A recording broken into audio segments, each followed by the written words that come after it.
Hola,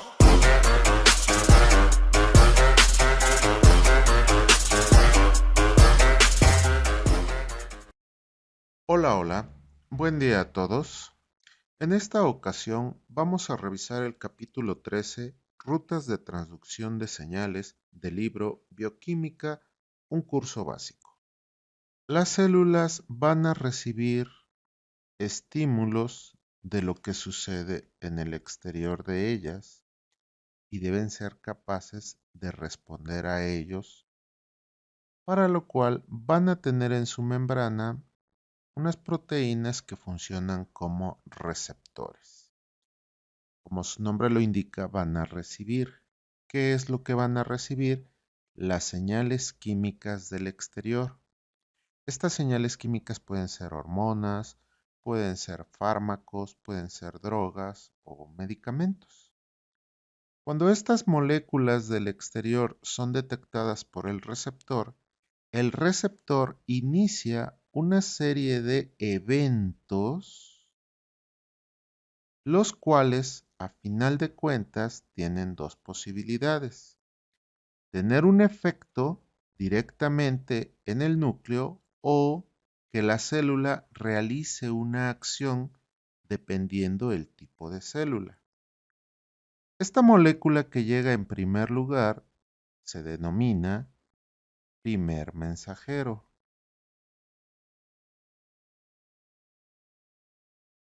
La molécula que recibe la señal se llama precisamente receptor. Los eventos que suceden que van a conducir a que la célula genere la respuesta, esos eventos se denominan cascada de señalización.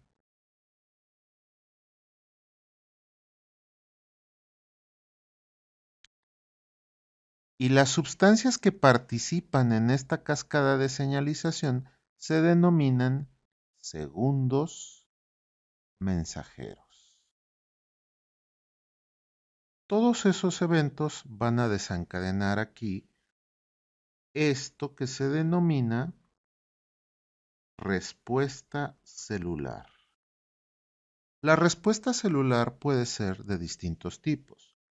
Cuando esa respuesta celular afecta directamente al núcleo, la respuesta puede consistir en que la célula empiece a sintetizar una proteína, o lo contrario, que la célula deje de sintetizar esa proteína. En otras ocasiones, lo que va a motivar la respuesta celular será la división celular o detener la división celular si ésta ya estaba en proceso. En ocasiones, la respuesta puede ser directamente que la célula se vaya a apoptosis. Cuando la respuesta no involucra al núcleo, entonces podríamos decir aquí que esa es una respuesta celular especializada. Especializada según el tipo de célula. Por ejemplo, si es una célula muscular, la respuesta especializada será que se contraiga. Si es una célula secretora, la respuesta será pues que secrete. Si es una célula de defensa, pues que actúe en consecuencia. En el libro viene este esquema. En primer lugar, vamos a tener la señal. Ya saben, la señal inicia cuando se libera el primer mensajero. Esta señal va a ser captada, el proceso de recepción, por el receptor. Después, el receptor va a amplificar esa señal mediante la transducción de señales, donde van a participar los segundos mensajeros. A esto también se le llama cascada de señalización. La amplificación es Porque la célula debe ser capaz de que con una pequeña molécula que recibe, que es el primer mensajero, esa señal se potencie para que sea detectada en el interior de la célula. Por eso decimos que se amplifica.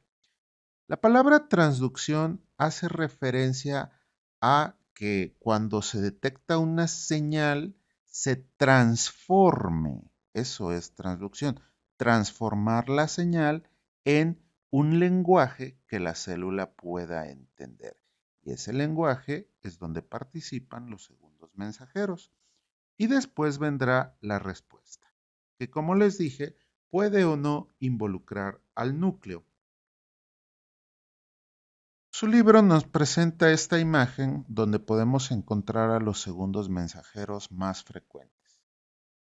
En primer lugar tenemos a los nucleótidos cíclicos. Los nucleótidos, el más famoso es el ATP. Ya saben que ATP quiere decir adenosina trifosfato.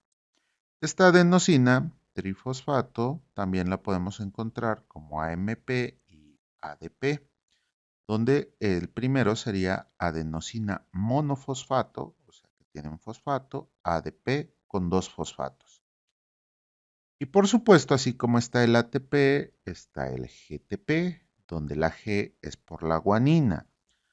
De los segundos mensajeros más importantes tenemos al AMP y al GMP.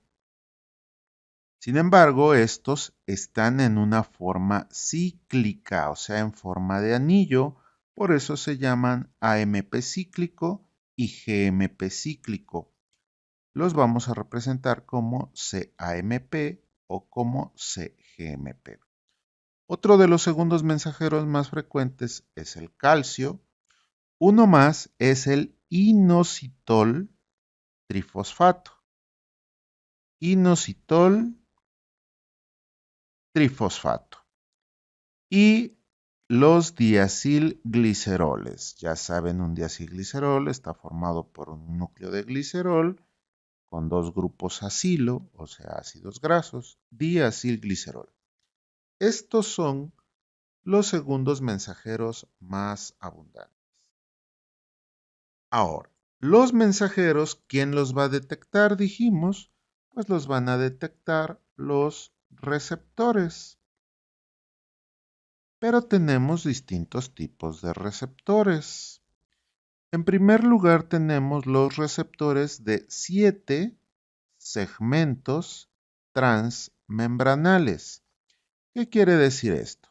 Bueno, si yo tengo una célula, aquí representamos un pedacito de la membrana, hay una proteína aquí que va a funcionar como receptor y esta proteína tiene la capacidad de cruzar la membrana 7 veces, por eso se llaman de 7 segmentos transmembranales. Estos receptores suelen estar acoplados a proteínas G. ¿Qué es una proteína G? Bueno, es una proteína que está formada por una parte donde hay guanina, guanina con dos fosfatos, o sea, GDP. Y estas proteínas G pueden estar formadas por 3 piezas, a las que llamaremos con letras griegas alfa, beta y gamma.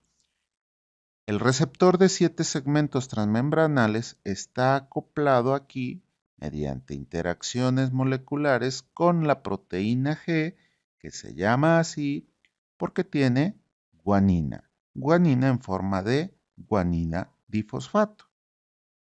Guanosina sería el nombre preciso.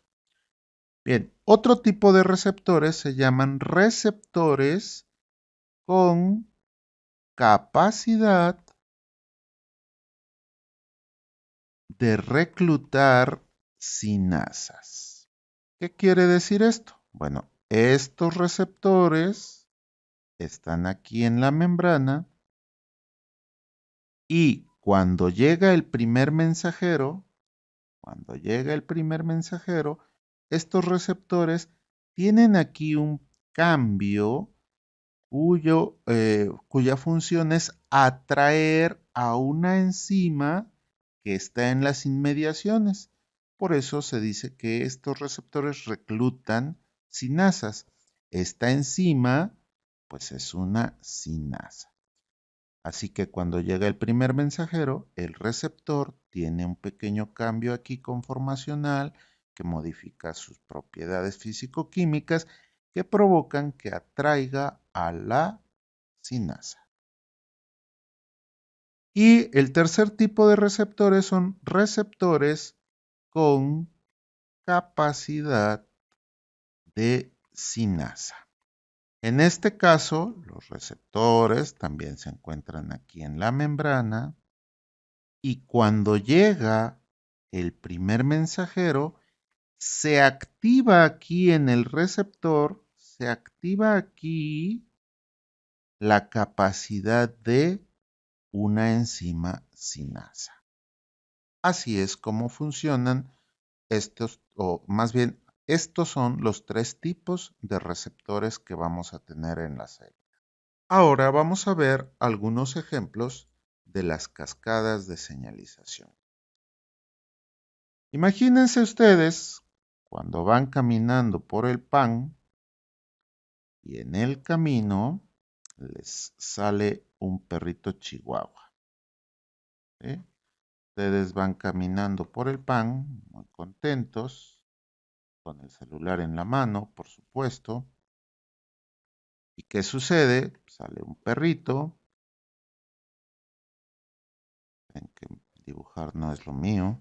Sale un perrito y ustedes pegan de gritos y se activa la respuesta de defensa o de luchar o huir.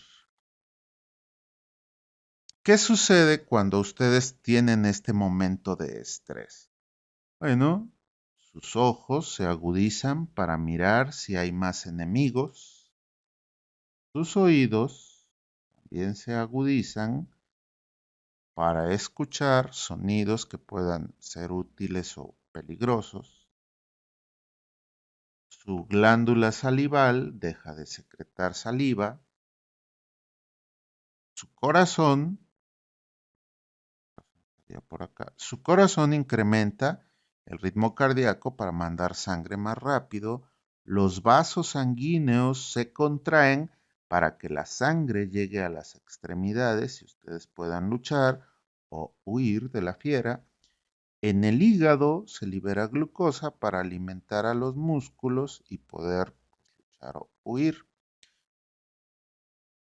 El cerebro podría dedicarse a enviar señales diferentes a cada parte del cuerpo para que respondan.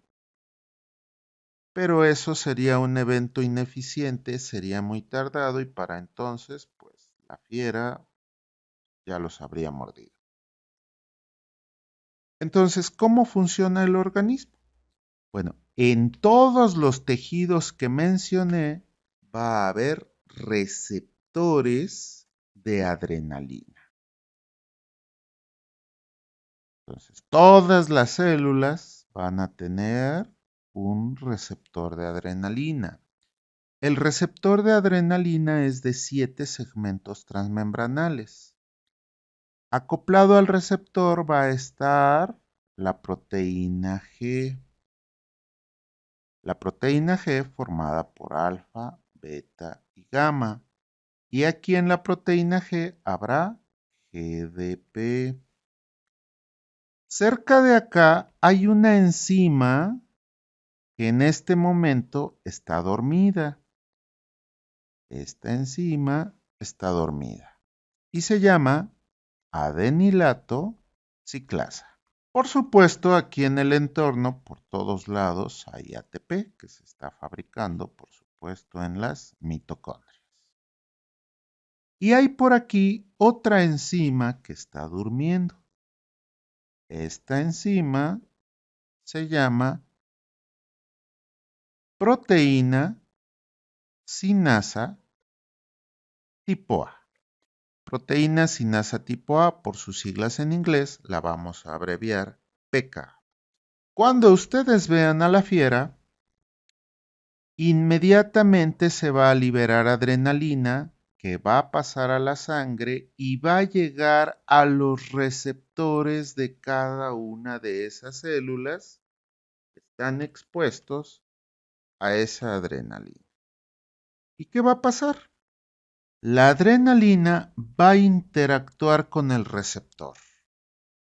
Esta interacción de la adrenalina con el receptor va a generar un pequeño cambio estructural aquí en el receptor. Este pequeño cambio estructural hace que la proteína G se despegue. La proteína G ya no puede estar unida al receptor mientras está unida a la adrenalina.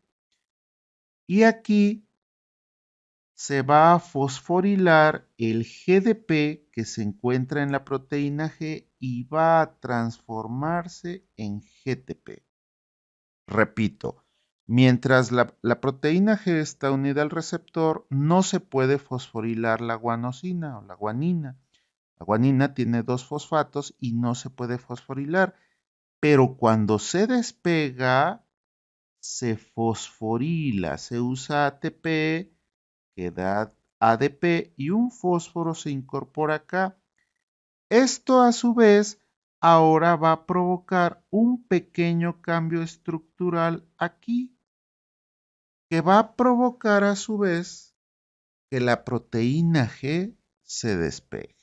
Está el receptor, está la adrenalina y las proteínas G se despegan.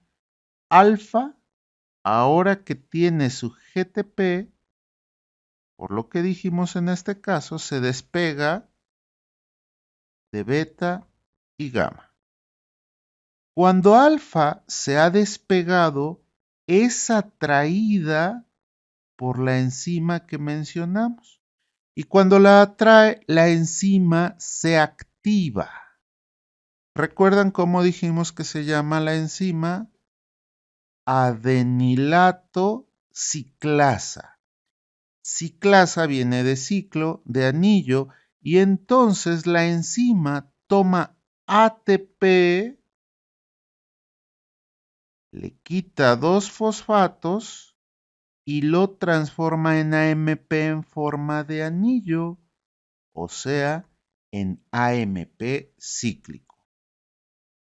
Y este AMP cíclico va a actuar sobre la otra enzima que estaba aquí dormida. ¿Recuerdan cuál era esa enzima? La PKA, proteína sinasa A. El AMP actúa sobre la enzima y la transforma en el estado activo. La enzima que estaba inactiva ahora se ha activado por la presencia del AMP cíclico. ¿Y qué va a suceder cuando esta enzima se active? Pues va a generar la respuesta celular. En los ojos va a provocar la dilatación de las pupilas para poder ver, sensibilizará los oídos y todos los eventos que les dije acá van a suceder gracias a la activación de la PKA. Este proceso no puede ser permanente, así que eventualmente, ¿qué sucede?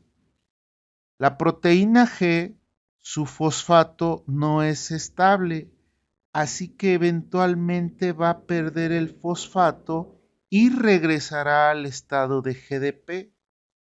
Cuando vuelva a ser GDP, la adenilato ciclasa ya no la va a querer y entonces la proteína G se despegará. Y cuando se despegue en forma de GDP, alfa y beta la volverán a querer y se volverán a unir las tres.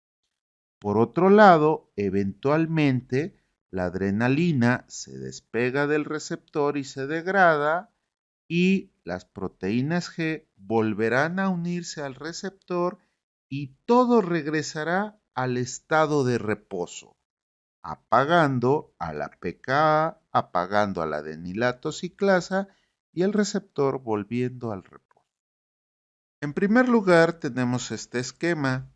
Este esquema nos muestra lo que les decía, aquí está la membrana y el receptor cruzando la membrana 7 veces. Por eso hablamos de que es un receptor de 7 segmentos transmembranales o simplemente TM, como lo dice el libro.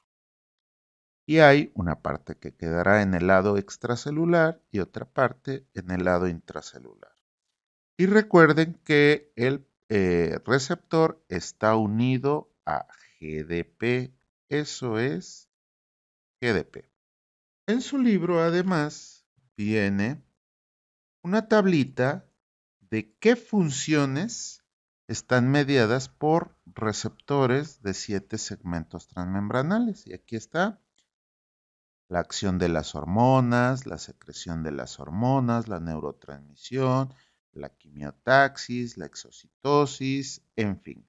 Todos estos son ejemplos de eventos biológicos que se regulan gracias a los receptores de 7 segmentos transmembranales. Ahora tenemos aquí la cascada de señalización de la adrenalina. Recuerden que yo se los expliqué paso a pasito, aquí en el libro lo tenemos todo junto. Aquí está nuestra membrana, donde está el receptor de 7 segmentos transmembranales.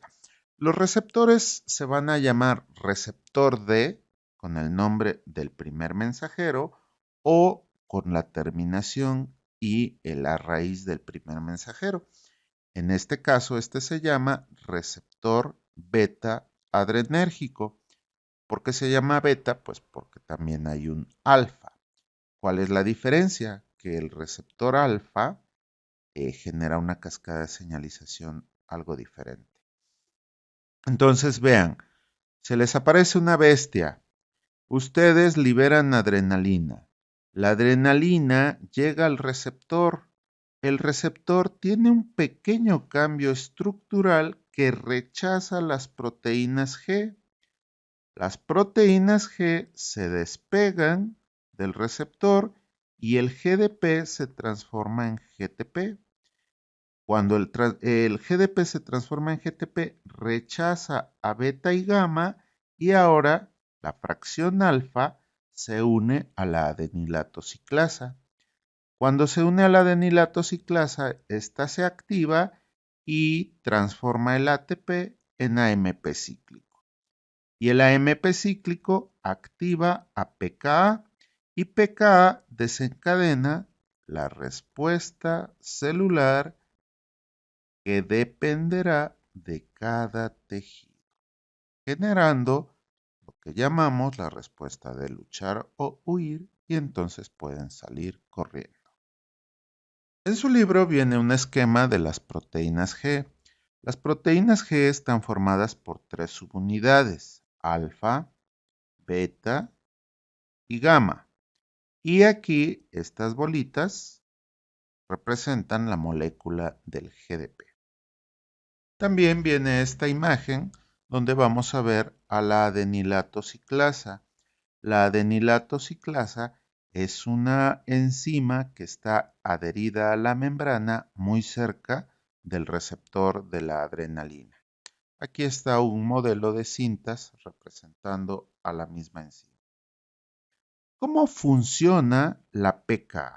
Recuerden que les dije que cuando se fabrica el AMP cíclico, él hace que la pKa pase del estado inactivo al estado activo. ¿Cómo logra eso el AMP cíclico? Bien, la enzima adenilato ciclasa está formada por 2 subunidades. Estas 2 subunidades tienen obstruido su sitio activo por un pequeño péptido. Este péptido tiene sitios donde se puede unir el AMP cíclico. Esos sitios se llaman dominios de unión al AMP cíclico. Cuando pKa está inactiva, es porque no hay AMP cíclico, así que estos sitios están vacíos.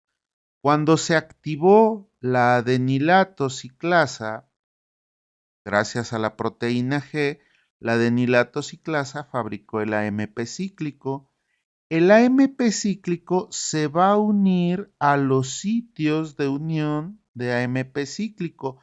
Cuando eso pasa, esta proteína cambia su estructura y se despega de la enzima pKa y ahora la pKa está libre y activa para iniciar la señalización.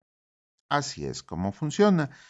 Estas moléculas de AMP cíclico no tienen una unión covalente, solo tienen una atracción electroquímica, así que no es una unión estable y eventualmente se pueden despegar. ¿Cuándo se van a despegar? Pues cuando el equilibrio químico haga que aquí ya no haya AMP cíclico. Cuando se agote el AMP cíclico del entorno, estos se van a despegar y la enzima volverá a su estado inactivo. Como les dije, el proceso es reversible, así que vean, en su libro aquí tienen a la fracción alfa que está unida a la adenilato ciclasa. Como les mencioné, el GTP es inestable, así que eventualmente pierde un fosfato y cuando pierde el fosfato regresa a su estado de GDP y la enzima ya no lo quiere. Se despega la fracción alfa y vuelve a reunirse con beta y gamma. Y la enzima ahora vuelve a estar inactiva. Su libro nos lo muestra con esta pequeña modificación en su estructura. Mientras tiene esta forma, está activa. ¿Por qué la tiene? Porque alfa se le unió. Cuando alfa se despega, la enzima modifica esa estructura y ya no puede realizar su trabajo de convertir al ATP en AMP cíclico. Y como les mencioné, eventualmente la adrenalina se despega del receptor, la adrenalina será degradada y el receptor, vean, cambia su forma sutilmente y esto va a permitir que las proteínas G puedan volverse a unir y todo regresa al estado de reposo. Casos clínicos de este tema. En primer lugar tenemos el cólera. El cólera es causado por la bacteria Vibrio cólera. Bien. Antes de hablar de el padecimiento, brevemente, piensen que el intestino grueso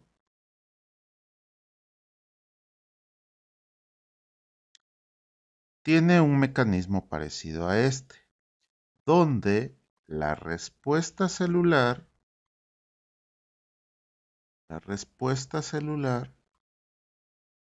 consiste en bombear agua al interior del intestino para facilitar la expulsión de las heces. La bacteria Vibrio cólera se encuentra en alimentos contaminados por personas enfermas, ya sea con heces, con vómito. Se cree que las moscas que también pues, pudieran acarrear el microorganismo. Fabrica una toxina llamada colerágeno. El colerágeno es una molécula que es capaz, bueno, está formada por dos piezas, pero una de ellas es capaz de modificar a la fracción alfa. Así que esta fracción alfa modificada se queda adherida a la adenilato ciclasa.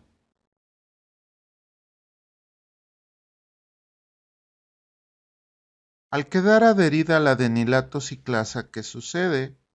Pues ella no para de fabricar AMP cíclico y si hay AMP cíclico todo el tiempo, la pKa no se apaga y la respuesta se mantiene, o sea que se bombea agua al intestino sin parar, dando como consecuencia diarreas masivas que pueden provocar que una persona fácilmente pierda su peso en agua en unos pocos días. Y cuando digo pocos días me refiero a menos de una semana.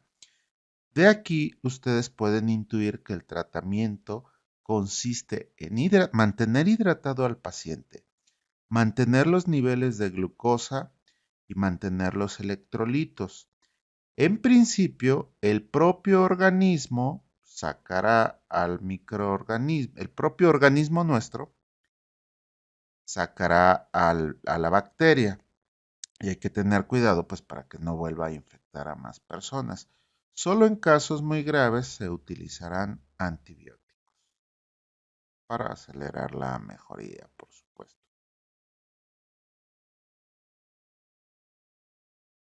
Siguiente caso clínico, tenemos la tos ferina. La palabra ferina viene de fiera, o sea, la tos de las fieras. Es causada por un microorganismo llamado Bordetella pertussis. ¿Qué hace Bordetella pertussis? Bordetella pertussis es un microorganismo que puede ingresar a la vía respiratoria y causar una infección. Verán, cuando nosotros tenemos el reflejo de la tos, este mecanismo sirve para generar una relajación en los músculos de la vía respiratoria y de esa manera dejamos de toser. Cuando Bordetella pertussis infecta el organismo, genera una toxina la cual modifica a la fracción alfa de las proteínas G y la vuelve una alfa inhibitoria. En lugar de que la fracción alfa active a la adenilato ciclasa, la inhibe. Y si la inhibe, entonces no se fabrica AMP cíclico. Y si no se fabrica AMP cíclico, no se activa la pKa y por lo tanto no hay relajación. Eso quiere decir que la tos permanece y es una tos intensa que incluso pues, los niños que son los principales afectados no pueden dormir, no pueden comer y si no se los atiende oportunamente van a morir. Actualmente tenemos una vacuna para prevenir este problema. Cuando se enferman, si se detecta a tiempo y se da el tratamiento con antibióticos, no va a evolucionar tan gravemente. Entre más tardío sea el diagnóstico, más probable es que fallezca el paciente. Además de la adenilato ciclasa, en la membrana suele haber otras enzimas que pueden ser activadas por las proteínas G. Una de esas enzimas se llama fosfolipasa C. Se llama fosfolipasa C porque hay fosfolipasa A, fosfolipasa B. Fosfolipasa C es la de este caso. Como su nombre nos lo indica, es una enzima que puede procesar fosfolípidos. Aquí en la membrana, uno de los fosfolípidos más importantes, aquí recuerden, están los fosfolípidos, uno de ellos es el que abreviamos así, fosfatidil inositol bisfosfato. Repito, fosfatidil inositol bisfosfato. Ese fosfolípido está aquí. Cuando la enzima fosfolipasa sea activada por una proteína G, la fosfolipasa, ¿qué va a hacer? Va a actuar sobre el fosfolípido y este fosfolípido lo va a degradar a sus componentes. ¿Quiénes son sus componentes?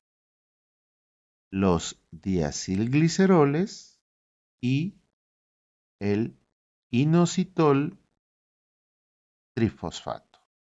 ¿Ok? Eso hace esta fosfolipasa. Esa reacción está descrita en su libro de esta forma. Vean, acá está el fosfatidilinositol bisfosfato. Ya saben, es un fosfolípido, está formado de glicerol, dos ácidos grasos, fosfato y un alcohol. Este alcohol, bueno, tiene fosfatos, por eso se llama fosfatidil por el primer fosfato, fosfatidil inositol bisfosfato. Este es el grupo inositol. De aquí para atrás es el fosfatidil. Entonces se llama fosfatidil inositol bisfosfato. Perdón, fosfatidil es desde aquí. Todo esto es el fosfatidil. Y este es el inositol y el bisfosfato. ¿Qué le hace la fosfolipasa C? La fosfolipasa C va a romper un enlace. El enlace que une a este fosfato con el grupo del glicerol y los ácidos grasos. Entonces, ¿qué nos queda? Glicerol y dos ácidos grasos. Diacilglicerol, el inositol con sus dos fosfatos originales más el fosfato que era del fosfatidil. Por eso se llama fosfatidol inositol trifosfato. ¿Y por qué les estoy mostrando esto? Les estoy mostrando esto porque hay otra vía de señalización donde tenemos la membrana, está el receptor de 7 segmentos transmembranales. ¿Quién va a llegar en este caso? En este caso llega el primer mensajero que se llama vasopresina. Cuando la vasopresina se una, ya saben que aquí va a haber un pequeño cambio. Ese cambio va a provocar que las proteínas G se despeguen. Y está el GDP, ¿cierto? Cuando ellas se despeguen, ya saben qué ocurre. GDP va a cambiar a GTP por una fosforilación mediada por ATP. Y la fracción alfa se va a despegar de beta y de gamma. La proteína en su fracción alfa, ¿qué va a hacer? Pues ahora se va a venir a la enzima. ¿Quién es la enzima? Pues la fosfolipasa tipo C. Se abrevia así, PLC. La fosfolipasa C, ¿qué va a hacer cuando la fracción alfa se una a ella? Pues la va a activar. Aquí en la membrana, ¿quién está? Pues están los fosfolípidos. Entonces la fosfolipasa C, cuando sea activada por la fracción alfa, ella va a actuar sobre el fosfolípido y lo va a romper en sus componentes. O sea, los diacilgliceroles y el fosfatidil inositol trifosfato. El fosfatidil inositol trifosfato va a venir aquí al retículo endoplasmático donde hay un canal. Este canal está cerrado y aquí se guarda calcio. El fosfatidilinositol va a venir y se va a unir aquí en unos sitios de unión que tiene este canal. Y cuando se une aquí el fosfatidilinositol, va a provocar que el calcio salga. Ahora tenemos en un cierto momento diacilglicerol y calcio.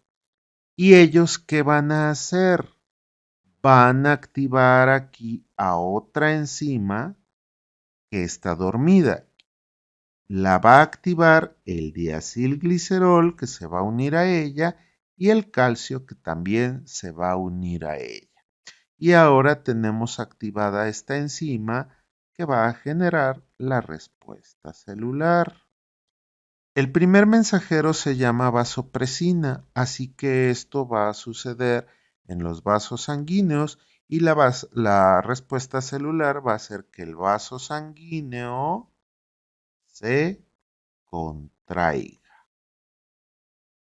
La enzima que generó la respuesta celular es una proteína sinasa tipo C, así que lo abreviamos PKC. En su libro, esto se ve así. Como su libro considera que ustedes ya se aprendieron la parte de las proteínas G, pues no lo pone, pero vamos a completarlo. Está aquí la membrana. Aquí hay una enzima dormida. ¿Quién es la enzima? Pues ya saben, la enzima es la fosfolipasa tipo C. Aquí está la fosfolipasa C. Está dormida. Aquí está el receptor de 7 segmentos transmembranales. ¿Quién va a llegar aquí? La vasopresina. ¿Qué va a suceder cuando ella se una? Se va a separar la proteína G, que ya saben que aquí tiene GDP. Cuando ella se separe, ¿qué va a suceder? Se va a fosforilar la fracción alfa y se va a separar de beta y gamma. Así que aquí viene la fracción alfa con GTP. Ya está aquí lista para activar a la fosfolipasa C. ¿Qué hace la fosfolipasa C? Va a actuar sobre los fosfolípidos, específicamente el fosfatidilinositol bisfosfato. Y como vimos, la fosfolipasa C va a romper al fosfatidil en inositol y en diacilglicerol. El inositol va a venir a este canal y se va a unir en los sitios de unión de fosfatidilinositol trifosfato. Perdón, de inositol trifosfato. Se une aquí el inositol trifosfato y se abre el canal y sale el calcio. El calcio va a unirse a la PKC lo mismo que el diacilglicerol. Entonces, entre el diacilglicerol y el calcio activan a la PKC. Y acá se va a generar la respuesta celular, que es la contracción de los vasos sanguíneos. Ahora vamos a pasar a los receptores que reclutan sinasas. ¿Cómo funcionan los receptores que reclutan sinasas? Bueno, aquí está la membrana celular. Estos receptores son diméricos. ¿Qué quiere decir que son diméricos? Que están formados por dos monómeros. Cada monómero físicamente está separado del otro y está formado de tres piezas. Esta pieza se llama dominio extracelular. Esta pieza se llama dominio transmembranal. Esta parte se llama dominio intracelular. Cuando llega el primer mensajero se une a uno de los monómeros y eso va a provocar una atracción en el otro de los monómeros que va a querer unirse. Así que lo que va a suceder es esto. El siguiente monómero se une y ahora podríamos decir que tenemos activado al receptor. En este momento, como ya están juntos, se dice que es un dímero. Este dímero está activo. ¿Y qué va a hacer? Va a atraer a las sinasas. Las sinasas son enzimas que están por aquí libres y cuando el receptor se haya activado, porque ya se formó el dímero, va a atraer a las enzimas.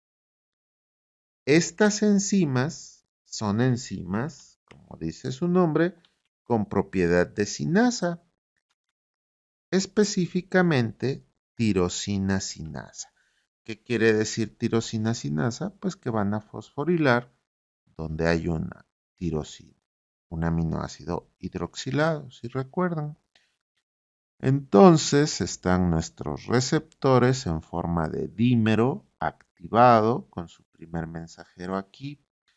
Las sinasas se van a unir acá. Cuando las sinasas se activan, cuando las sinasas se unen al dímero, ahora se van a activar. Estas sinasas tienen una característica cuando se activan. Adquieren una posición que recuerda a un personaje de la mitología llamado Jano. Jano es un personaje que tiene dos caras mirando a lados opuestos. Por eso a estas sinasas se les llama sinasa tipo Jano. Y de manera abreviada será Ja, Jano, K. O sea, las sinasas se abrevian JAK. JAK es sinasa tipo Jano y hay sinasas tipo Jano 1, 2, 3, etc. Entonces tenemos las JAK 1, 2, 3, etc. Cuando las sinasas se han volteado, ahora están activas. ¿Y qué van a hacer? Van a generar una fosforilación aquí en el receptor y también se van a autofosforilar por una fosforilación cruzada, que quiere decir que las de este lado fosforilan a las de acá y las de aquí fosforilan a las del otro lado. Es una fosforilación cruzada. Cuando la fosforilación sucede, ahora atraen a una molécula que anda por aquí suelta. Hay por aquí varias moléculas de estas sueltas. Estas moléculas se abrevian STAT. Quiere decir transductor de señales y activador de la transcripción. S de señales, T de transductor, A de activador y T de la transcripción. Así que, ¿qué va a suceder ahora? JAK fosforila a STAT. Y cuando hay dos STAT fosforiladas, se genera un dímero. Y este dímero va a servir para estimular en el núcleo la transcripción. O sea, se van a fabricar RNAs mensajeros. RNAs mensajeros que a su vez van a servir para fabricar múltiples proteínas, proteínas que están involucradas principalmente en los procesos de la división celular. En su libro hay varias imágenes para entender lo que acabo de comentar. Tenemos esta estructura. Este es el modelo de cintas del receptor del primer mensajero. ¿Quién es el primer mensajero? En este caso es la hormona del crecimiento. Y aquí está el receptor en forma monomérica. Aquí está el dominio intracelular, el extracelular y este pedacito será el dominio transmembranal. Cuando llega la hormona del crecimiento, se une a uno de los monómeros, genera una atracción por parte del otro monómero y ahora se ha formado el dímero. Tenemos en ese paso el receptor activado que viene a continuación. Lo que viene a continuación es que va a atraer a JAK. JAK es atraída al receptor y cuando JAK está unida en el receptor se acomoda de acuerdo a, ya saben, a Jano. En su libro también viene una imagen de Jano, para que se acuerden. Ahí está. Este es Jano. ¿Eh? Es el personaje Jano, y cuando la enzima ya adquiere la posición de Jano, es decir, con la orientación encontrada, viene la fosforilación cruzada. Y cuando se da la fosforilación cruzada, ¿ahora qué va a pasar? Lo que viene a continuación no está en dibujos, en esquemas en su libro, pero ¿qué va a suceder? Pues STAT será fosforilada y se formará a su vez el dímero, que va a actuar a nivel del núcleo. Se activará la transcripción y esta es la respuesta celular, la división propiamente de las células, puesto que es la hormona del crecimiento. Vamos a pasar al siguiente tipo de receptores. Receptores con capacidad de sinasa. En este caso, tenemos a nuestra membrana. Estos receptores también van a tener la característica de ser diméricos. Entonces, ¿qué sucede aquí? Llega el primer mensajero. En su libro, el primer mensajero es el factor de crecimiento epidermal, abreviado EGF. Cuando llega el factor de crecimiento epidermal, ¿qué sucede? Se activa el receptor, pero el receptor tiene la propiedad de sinasa, así que cuando él se activa, se da la fosforilación y el receptor se autofosforila. Repito, llega el primer mensajero al receptor, eso activa el receptor y el receptor se autofosforila. Cuando el receptor se autofosforila, atrae aquí hacia él a una molécula que abreviamos GRB2. GRB2, que normalmente realmente le decimos HERP2.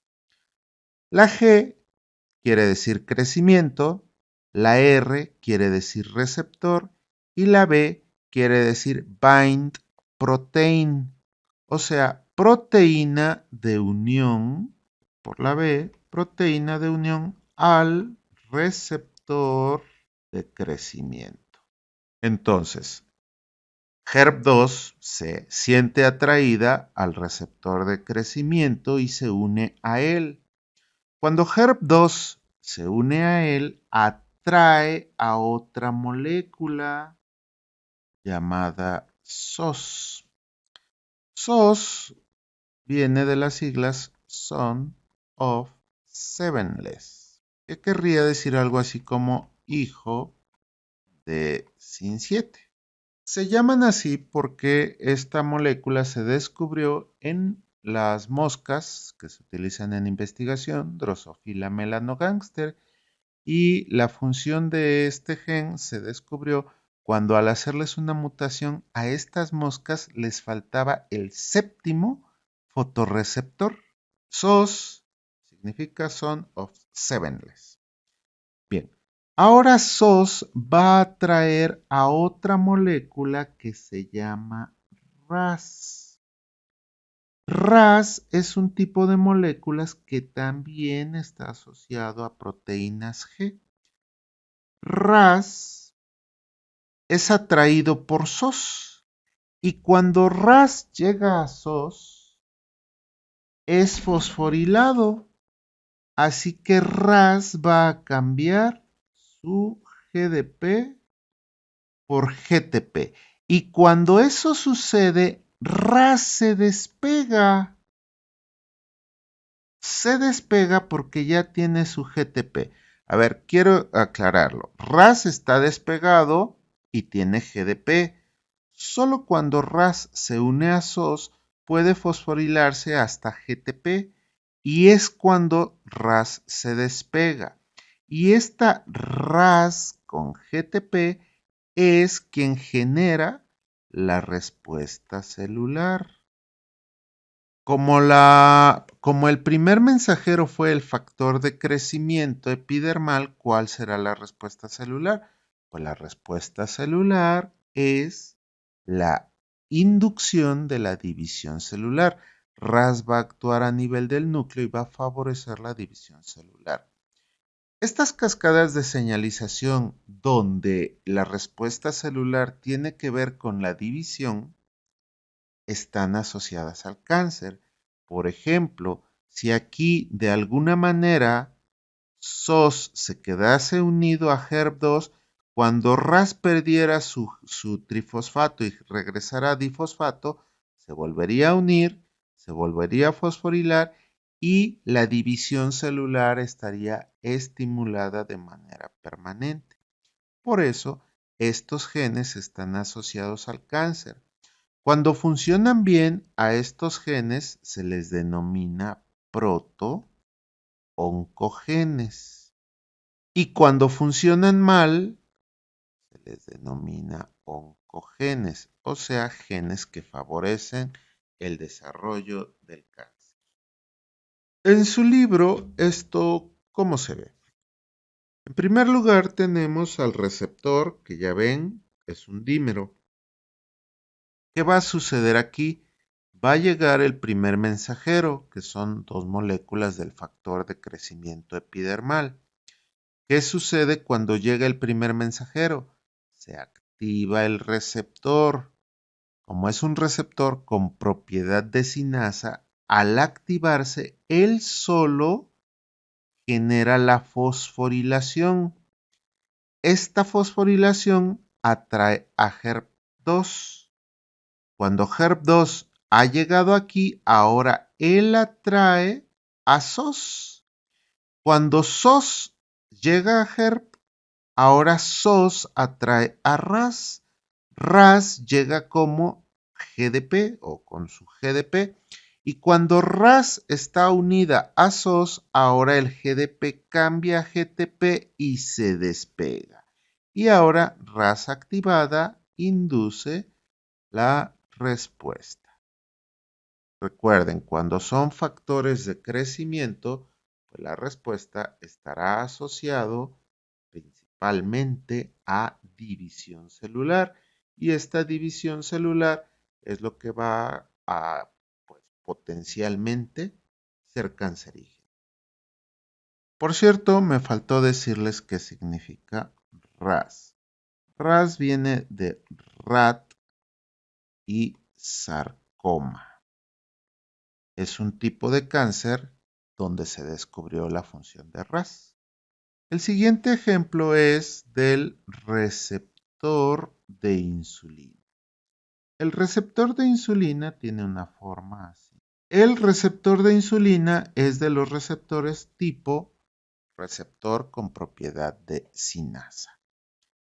Antes de hablar del receptor de insulina, quiero comentarles brevemente algo.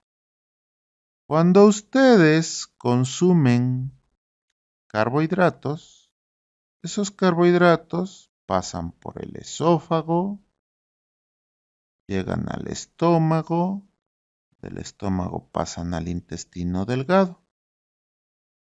En el intestino delgado, estos carbohidratos pasan a la sangre como monosacáridos, como por ejemplo la glucosa. Así que cuando nosotros consumimos carbohidratos, la glucosa va a llegar eventualmente a la sangre y los niveles de glucosa van a subir.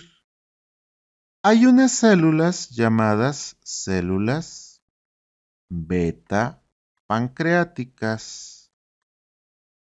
Las células beta pancreáticas, brevemente, esto es un poco más complejo, pero van a permitir o van a atrapar a la glucosa mediante unos sistemas de transporte que se llaman GLUT2.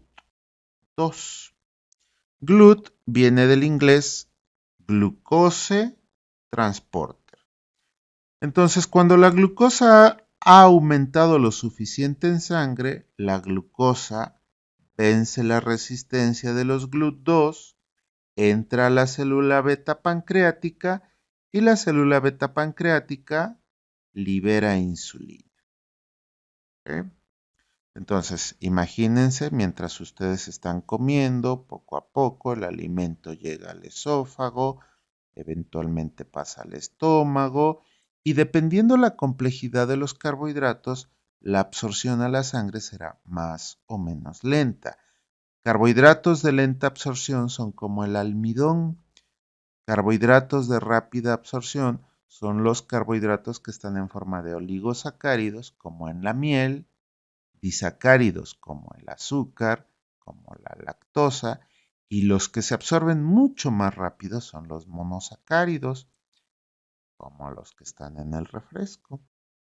Entonces, cuando la glucosa entra a la célula beta pancreática, la beta pancreática libera insulina y la insulina es el primer mensajero. Esta insulina va a ser detectada aquí por el receptor de insulina que se encuentra en todos los tejidos. Cuando el receptor de insulina detecta la insulina, el receptor se activa y genera una autofosforilación. No voy a poner aquí todos los fosfatos, pero solo estos para representar. El receptor se autofosforila y cuando se autofosforila atrae a una molécula que se llama, o bueno, abreviamos IRS, que significa sustrato del receptor de insulina. Así se lo tendrían que acordar más fácil, ¿sí? Entonces, el sustrato del receptor de insulina, si es el sustrato, ¿qué le va a hacer una enzima? Pues lo va a convertir en producto. ¿Quién es la enzima? El propio receptor. El receptor usa al sustrato del receptor de insulina como sustrato y lo va a fosforilar. Cuando lo fosforile, ahora él va a servir para activar a una enzima que está aquí cerca de la membrana. Esta enzima se llama fosfoinosítido 3-sinasa. Otra sinasa. ¿Qué va a hacer esta enzima? Pues va a fosforilar y ahora ella, ¿a quién va a fosforilar? Va a fosforilar aquí a los fosfolípidos de membrana. ¿A cuáles? A estos, a los fosfolípidos que ya mencionamos hace rato, el fosfatidil, inositol, bisfosfato. Entonces, si es una sinasa que fosforila al fosfatidil, inositol, bisfosfato, pues ¿qué va a hacer? Pues lo va a convertir en fosfatidil, inositol, trifosfato. Este fosfatidil-inositol trifosfato actúa sobre otra enzima que está aquí. Esta nueva enzima se llama, bueno, la abreviamos como PDK1. La P es por proteína, la D es por dependiente de fosfatidil-inositol trifosfato, sinasa. Vean, esta es otra sinasa. Es una sinasa que depende de este para funcionar. Mientras no había fosfatidil-inositol trifosfato, ella no hacía nada. Pero ahora que la enzima fosfoinosítido sinasa ha fosforilado al fosfatidil-inositol bisfosfato, ya está esta molécula que ella necesitaba. ¿Y qué va a hacer con ella? Va a fosforilar a otra enzima que se llama AKT. Esta enzima está inactiva y cuando ella la fosforila, la va a transformar en una enzima AKT activa. AKT es un nombre que ya no se usa mucho, ahora se está empezando a usar principalmente PKB. ¿Y esta AKT qué va a hacer? Bueno, esta AKT va a generar la respuesta celular. ¿Cuál es la respuesta celular en una célula que tiene activo su receptor de insulina?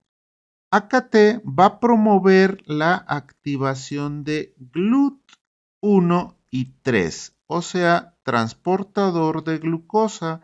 Así que la glucosa que está en la sangre va a entrar normalizando la glucemia. También AKT va a favorecer el metabolismo de la glucosa. No voy a decir mucho, pero saben que cuando digo metabolismo me refiero a reacciones químicas que involucran a. Si digo el metabolismo de la glucosa, son reacciones químicas que involucran el metabolismo de la glucosa, incluida la glucólisis. Esto en su libro, ¿cómo se ve? Bueno, en su libro se ve así. Entonces, ustedes comen carbohidratos y eso va a provocar que la glucosa se eleve en sangre. ¿Cuál es la consecuencia? La célula beta pancreática libera insulina. La insulina llega al receptor.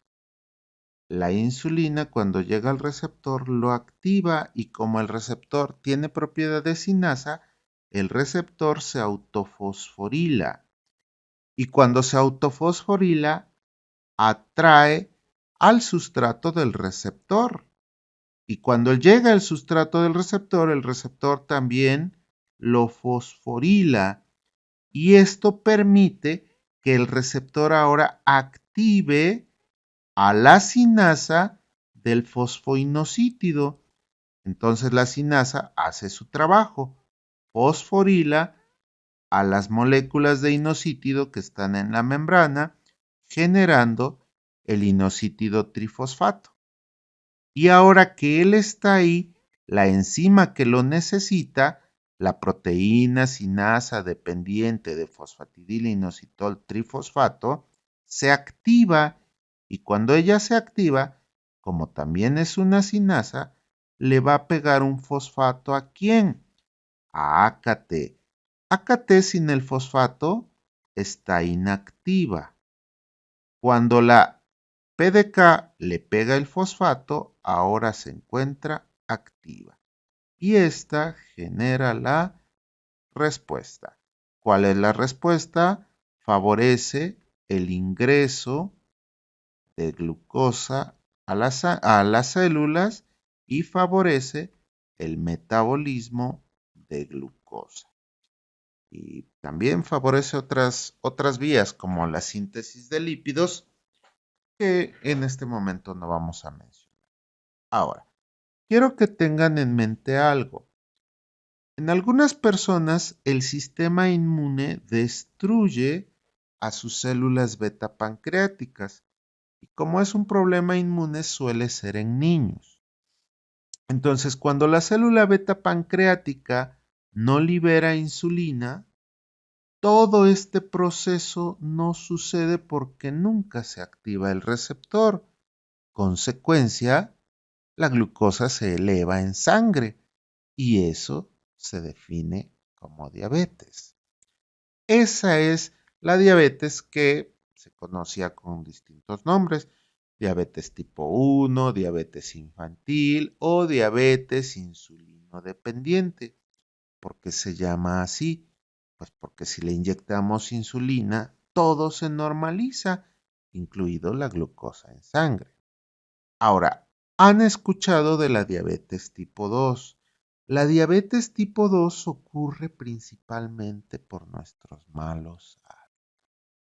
Cuando una persona consume alimentos que tengan carbohidratos, nosotros podríamos ver una gráfica de tiempo contra cantidad de glucosa en sangre así. Estos serían los valores normales de glucosa, 90. Pero cuando comen, poco a poco, la glucosa va subiendo porque pues, masticamos, deglutimos, digerimos. La glucosa sube más o menos hasta por debajo de 200, dependiendo lo que hayamos comido.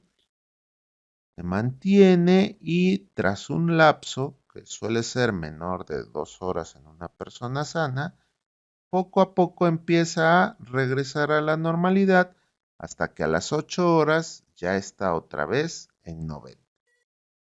Sin embargo, hay un proceso que hacen algunas personas que es así. Rápidamente su glucosa la disparan, se mantiene así y baja igual con el tiempo, pero el problema es que aquí subió muy rápido y se mantiene alta por mucho tiempo. ¿Por qué?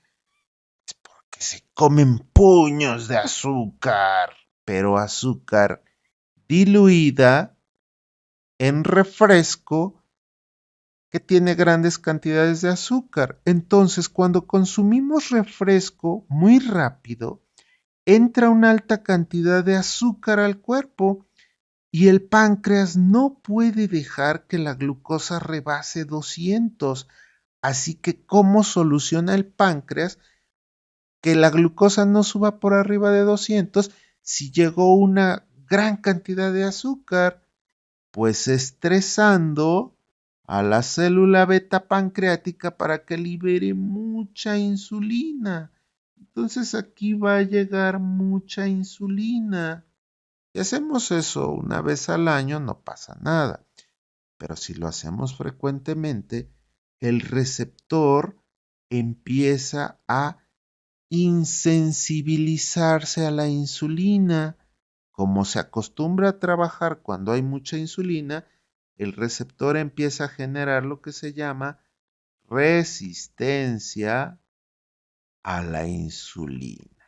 Y eso se detecta por un fenómeno llamado acantosis nigricans, que consiste en un ennegrecimiento en zonas como la parte posterior del cuello, las axilas.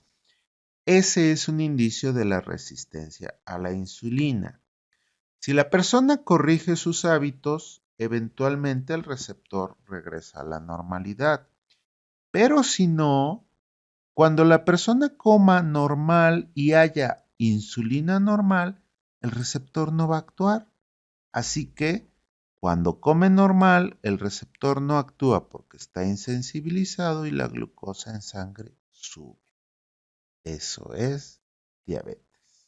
Diabetes tipo 2, diabetes del adulto o diabetes no insulino dependiente. ¿Por qué? Porque inyectar la insulina no resuelve el problema debido a la resistencia. Desgraciadamente, por el consumo de refresco, esto que antes aparecía en personas de 40, 50 años, ahora se está viendo en niños de hasta 6 años. No le den refresco a los niños. ¿Cuál es el tratamiento? Bueno, el tratamiento aquí son fármacos como la glibenclamida, la metformina y también la insulina. ¿Para qué? Pues para tratar de que las células descansen y no produzcan tanta insulina. ¿Por qué? Porque si las células se siguen estresando así, eventualmente van a morir. Estos medicamentos, ¿qué hacen? Ayudan a sensibilizar al receptor y ayudan a favorecer el metabolismo de los carbohidratos. En su libro viene la imagen de la reacción que hizo la enzima fosfoinosítido 3-sinasa, la que transformó al fosfatidilinositol bisfosfato en fosfatidilinositol trifosfato. Aquí está la reacción, como es una sinasa, pues ya saben, necesita ATP. Finalmente, hay algunas proteínas que son dependientes del calcio y se llaman calmodulinas. Estas proteínas, aquí tenemos un ejemplo de su libro. Estas proteínas tienen aquí sitios de unión para calcio. Esta, por ejemplo, se llama mano EF porque pues, parece una mano. El que no le vea forma de mano no puede aprobar bioquímica. Las vías de señalización que involucran hormonas y factores de crecimiento, como vimos, la respuesta celular en ellas involucra la división celular.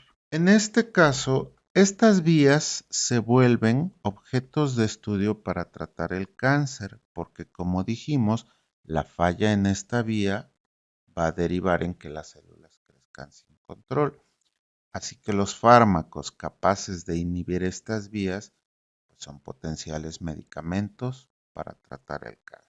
Con esto terminamos el capítulo. Sin embargo, quiero hacerles un resumen muy pequeñito para que vean que este tema en realidad es muy fácil. De entrada, por supuesto, sugiero que entiendan. Pero si ya entendieron, ahora pueden hacer esto, miren. Cuando el primer mensajero es la adrenalina, ¿quién la va a recibir? La va a recibir un receptor de 7 segmentos transmembranales. En este punto ya deben entender que el receptor está acoplado a proteínas G, así que cuando la adrenalina llegue, ¿qué va a suceder? Se va a separar la proteína G, la guanina se va a fosforilar para quedar como GTP, alfa se va a separar y entonces alfa va a activar a la enzima de membrana. ¿Quién es la enzima de membrana? La adenilato ciclasa. ¿Y qué hace la adenilato ciclasa? Pues fabrica ATP, sí, su nombre. La A es de ATP, de adenina, y ciclasa pues de cíclico. ¿Y qué hace la adenilato ciclasa? Pues fabrica AMP cíclico. Así que eso no lo tengo que incluir aquí en mi apunte porque está implícito. Pero sé que el AMP cíclico que ella fabrica va a activar a pKa. Y otra pista, adrenalina, pKa. Siguiente cascada de señalización, que nuevamente espero que la comprendan antes de pues, abreviarla como lo voy a hacer. Vasopresina es el primer mensajero. La vasopresina, ¿sobre quién actúa? Pues sobre el receptor, que también es de 7 segmentos transmembranales, que está acoplado a proteínas G. Cuando se une la vasopresina, se separan las proteínas G. El GDP de alfa se fosforila, cambia a GTP. Alfa se separa de beta y gamma y va a activar a la enzima de membrana. ¿Quién es la enzima de membrana? La fosfolipasa C. ¿Qué hace la fosfolipasa C? Actúa sobre los fosfolípidos, específicamente fosfatidilinositol bisfosfato. ¿Y qué hace? Pues acuérdense que ella rompe al fosfatidilinositol bisfosfato en diacilgliceroles e inositol trifosfato, el cual el cual va a liberar al calcio, ¿sí? Bueno, ¿cómo se los abrevio para que no se me pierdan? Bueno, la fosfolipasa va a convertir PIP2 en PIP3 más diacilgliceroles y ellos a quién van a activar el alcalcio y entre el calcio y el diacilglicerol a PKC. Acuérdense, pista aquí, fosfolipasa C, PKC. Siguiente cascada de señalización, hormona del crecimiento. ¿A quién estimula la hormona del crecimiento? Bueno, ella estimula a un receptor que puede reclutar a una sinasa que se llama JAK. Cuando la hormona de crecimiento activa el receptor y el receptor se autofosforiza, atrae a Jack, Jack genera la fosforilación. Recuerden que Jack va a actuar sobre STAT, formando un dímero de STAT. Aquí es un STAT al cuadrado, así como una pista. El dímero es el que va a actuar directamente induciendo la transcripción. Recuerden, esta T es de transcripción. Siguiente vía que vimos, la de el factor de crecimiento epidermal. ¿Qué hace el factor de crecimiento epidermal? Bueno, este actúa sobre un receptor. Él tiene la propiedad de sinasa. ¿Y el receptor a quién estimula? A HERP2, HERP2 a SOS y SOS a RAS. Recuerden que hay un RAS con GDP y luego se transforma en un RAS ETP. Y este RAS, acuérdense del sarcoma de rata, este es el que estimula la división celular. Siguiente vía de señalización que vimos, pues es la de la insulina. ¿Quién es el primer mensajero? Insulina. ¿Sobre quién actúa? Sobre un receptor que tiene la propiedad de sinasa. ¿Qué hace el receptor? Actúa sobre el sustrato del receptor de insulina. ¿Y el sustrato del receptor de insulina a quién activa? Bueno, activa a una enzima llamada fosfoinosítido sinasa. Fosfoinosítido sinasa. ¿Esta enzima qué hace? Pues si es la sinasa de este, lo va a transformar en este. Pero pues si eso lo puedo deducir del nombre, no lo pongo. Me ahorro eso en mi cerebrito y mejor pongo PDK1. ¿Quién es ella? La proteína que depende, aquí si quieren, pues pueden hacer así, ¿de quién depende? Pues de este. ¿Y este de dónde salió? Pues de la acción de estos, ¿no? Y finalmente, ¿qué hace la PDK? Fosforila, porque es una sinasa, a AKT. Y AKT pues, es la que va a actuar en la respuesta celular, siendo el nombre más moderno PKB. Entonces vean, este tiene dos nombres y esto está relacionado con diabetes tipo 1, diabetes tipo 2. Y ahí tienen sus super pistas para que les vaya bien en el examen. Así que jóvenes, el examen de este tema no espero nada distinto al éxito. Gracias por su visita.